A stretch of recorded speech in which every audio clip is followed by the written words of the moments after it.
like as in aesthetically it feels okay. Yes, I completely agree, actually. So that's a tick. It is definitely a tick. The other thing that I like is that a lot of the shit review films that we do, usually, I mean, some of them are, they feel like student projects, but I'd say a commonality, and you tell me if you agree with this or not. No, sorry, yeah. Is that often the director, it's like a wish fulfillment thing for them. Like, yes. They want to put themselves in as this like amazing hero who's so smart and like they get all the success. And I'm not getting that from this film because the main character is the captain and there's no wish fulfillment really. He blunders through. He doesn't really understand. He's not any more knowing than anyone else. And I think what epitomizes this the most is that when the scene that looks like the girl, the only female character, is going to like kiss him at the end, he doesn't take advantage of that, so he's not even getting the girl. Like it's actually a self-defeatist kind of position, rather than the shite that we get in the shit review where it's like the director just clearly wants to make like fucking the one about the bloody zombie wedding store whatever, where whoever wrote it just wanted to make himself like, put himself in the center of that.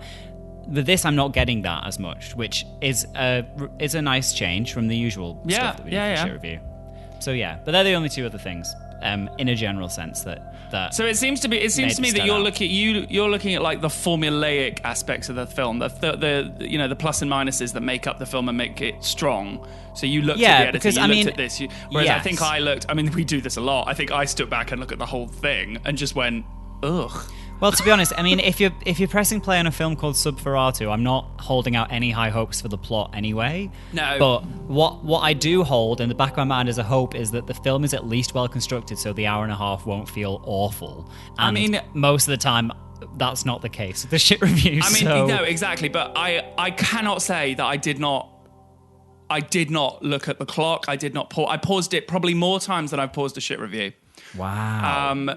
Because to me, it was like a shit Agatha Christie in 2 rooms. Yeah. And it just would...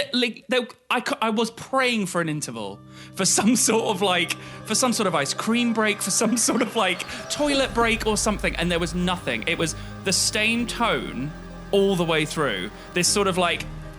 kind of like edgy deadpan kind of like, we know we're making a film about taking the piss about blah, blah, blah, all the way through. And then which I enjoy. And exactly. And that's like fine. A lot of people breaking the do fourth wall stuff. like that. Yeah. For me, that there's not enough excitement in that for me. Yeah, I can see that. I watched it and I went, what is it? Like, surely we're going to have some insane reveal where the fucking boat is the vampire, or something. And it didn't even fizzle out. It stopped. And that's completely fair because especially the vampire parts were the worst part of the film. So the plot is that there's these people who are on a pleasure cruise and the boat goes down because of a freak storm and they get rescued by a Nazi German U-boat, like a submarine. And then confusion ensues because and what I quite like actually, because obviously they realize that there's Nazis on the boat and they can tell that the boat is really old, so they're like, what the fuck is this about? When they have their conversation together after this and they're trying to like establish what's going on, what I appreciated is that they presented you with the characters weren't sure whether they had gone into the past and ended up on the boat or the Nazi boat had come into the future. Because they were, and that was a plus of them being locked in their 2 rooms. And I don't think we ever found that out, did we? No, we did find that out. What was the solution? I must have turned it off. They were in the Nazi boat had arrived in the present day because they. Oh yeah, that's right. But how did it get into the present day?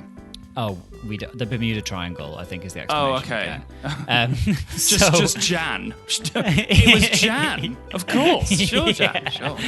But I enjoyed that. I enjoyed that discussion around like which way round could it be and so on. Also, the self-awareness of the fact that the cast being a woman, an Asian man, a black guy, like being in the kind of held as prisoners by Nazis, they were like, well, this isn't going to go very well for us, is it? Yeah. Actually, that was funny. When that was addressed, I was like, okay, ha. Ha. While I'm remembering it, though, I will say I couldn't stand the woman. The others, though, we've got the Asian guy who was kind of like the second in command, I suppose. he was a good actor, and I'm surprised he's not been in more. He was quite convincing for his part. The black guy was fun as well. The other white guy, and the joke is that he was meant to be a bad actor. You know, he delivered his lines as if he was a bad actor in a B movie. So that, which was a bit entertaining, but that did wear thin quite quickly. I had his shirt. That's all I was thinking. I was like, I have that shirt. Every gay. I have that shirt too. Yeah, he's wearing the lumberjack kind of, average plaid. white guy. Yeah, wasn't he? Red and black squares. Okay, so this gang end up on the submarine, and the Nazis who are on the boat are like, where the hell did they come from? And they overhear their conversations, and this is a joke I enjoyed as well. The kind of Americans don't realize that the Nazis are listening in on them via the intercom, and so they're like, right, well, we'll pretend to be military personnel because then that way they won't kill us immediately. They overhear all the time travel and all of this, and they assume that they knew they were listening, and they made such a ridiculous story to fool them. So which was interesting as a development. But yeah, they end up basically the Nazis co-opt them to kind of helping them run the ship because they want to sail into New York Harbor and surrender the boat, and they don't know why. That's just the orders they've got from the Führer. Also, Hitler is dead, so this happens the day after Hitler dies. I don't know if it was meant to be from an alternate reality because they've got a new Führer. I don't think that happened in our reality. But either way, the gist is they'll help them surrender the boat, and then once they get to America, then the Americans will be free again. But things start to go wrong because there's a vampire on board killing people in the crew, right? Yeah, she lives in like she lives in a torpedo bar. Yeah, torpedo bay. Ridiculously well lit. Yeah. Okay. On the German side, we've got the captain of the ship, who's the strongest of the actors. I guess he's just someone in authority in the Third Reich, who I suppose his job has been to transport the vampire because he's the only one with the keys to the torpedo bay. An engineer, a sound guy, and is that it? Yeah, I think that's all the Nazis, isn't it? But what's interesting is, over the course of the film, the Nazis start to help the Americans more, especially when they unite against the common threat of the vampire. And the Nazis are actually you end up liking them. Well, you meant to like them. Ben probably didn't like them because you didn't like the film. But you end up in a position where, they're helping the good guys and you kind of like them. And their jokes evolve as a result of that. And it's more about they're trying to bond and get to know each other. Yeah, and they're trying to understand each other's culture, and it is some of the dialogue actually is pretty funny, but well, one that I've written down is when the black guy introduced, he was like, well, what's your name? And the black guy's like, Jesse Owens. And the Nazi goes, well, you won't be able to run out of this one. And then he looks around, he's like, because Jesse Owens is an Olympic runner. And he's like, come on guys, I'm killing it. Which I thought was hilarious, because it's that whole being aware. I know it doesn't land with you. No, I know. Look, it's maybe it's just a funny bone I don't have, right? It's just like an element of funny I don't. It's kind of, it's. I can't really put my word. I can't really explain it. It's almost like it's quite straight guy humor, this kind of level of. Yeah, it is. This kind of level of very deadpan. It's not. That's why I said it was like Family Guy-y. Yeah, exactly. It's like Shade without the gay part, and it's I don't know. It's just, I don't know. I was watching it going, I'd end a joke and I'd go, okay, let's have the next one. You better take over the next bit, because I realise I'm describing this plot like I would do in a normal episode rather than in the shit review. Honestly, it is really good you are doing this, because I can't do this. I can tell you, my plot recap, I'll probably sum it up in 3 sentences, so hold me back if I go too fast. Yes, okay, as they're getting to know each other, I think the Asian guy got bitten by the vampire. Yes. And they were like, oh, there's a vampire on board. We know this. And then they're learning about it. Whatever. It's never really addressed. And then, am I right in thinking they, pick up, trinkets and things that show them that there's a vampire on board, like a vampire how-to guide or something? It's like a breaking an emergency vampire kit, which is there. And I think And honestly, all I can tell you is they sort of start to tie each other up and shit as they like arrive into America, and then honestly, I want to jump straight to jumping into the torpedoes. That's the only bit I remember after that. And that went on for an unbelievably long time.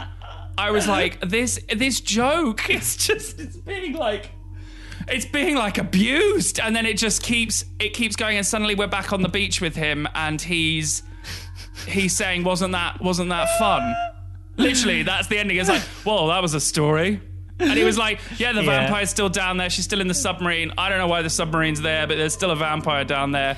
I think this film is like Marmite, and I think Patreons, either you will like it or you won't. Yeah. Like, I don't think there's middle ground, because I was very entertained by this, and there's other elements in there. What's one thing that we would usually do when there's a vampire involved is talk about the vampire lore, but because it's so weak, we can't tell you anything. We can tell you it can turn into a bat, and we can tell you it doesn't. It kind of sleepwalks as a bat because it was shaking right, when she moved it. And also, in terms of powers, the vampire actually has the power to propel the submarine forward at 100 knots with a magic green cloud. So oh my that's God, I must have missed this bit. I must have been in the I must have been in the fridge or something when this bit was. Oh dear. Well, anyway, I mean. Sure. Well, look, this I episode will say has been sponsored by Jan. If we're doing star ratings, I'm going to give it 2 positive stars. Oh my God. I know. And Ben? It's fine. Absolutely -5. Without a doubt. So, I would be really interested, listeners, if you watch. It's on Amazon Prime, so it's free to watch. But I'd be interested if you watch it to see whether you land on Team Mikey or Team Ben for this. Yeah, because and it is interesting because we rarely do this, and I know our tastes usually. I mean, usually we like certain bits of a film each. Together, we love the film. That's usually how it goes. But with this. I agree, Mikey. I think it's Marmite. I think it's 2 sides of the same Jan coin, and I agree. You're either gonna love it or you're gonna hate it. But I would be very interested personally on the side of hate it to hear more about why people loved it if they did. Maybe I missed something. Maybe I wasn't paying enough attention. I am known to do that. I have the attention span of a goldfish. So I'd be interested to hear a few more of those tidbits, because maybe I missed something. Who knows? Yeah, and well, I never give Screamers homework for the shit review, but this time I will actively recommend that you watch it. So do let us know, and write in so we can read it out next time. I'd love to hear. And Subferatu on Amazon Prime, but a pre-warning: it's 10% Feratu, 90% sub. Yeah.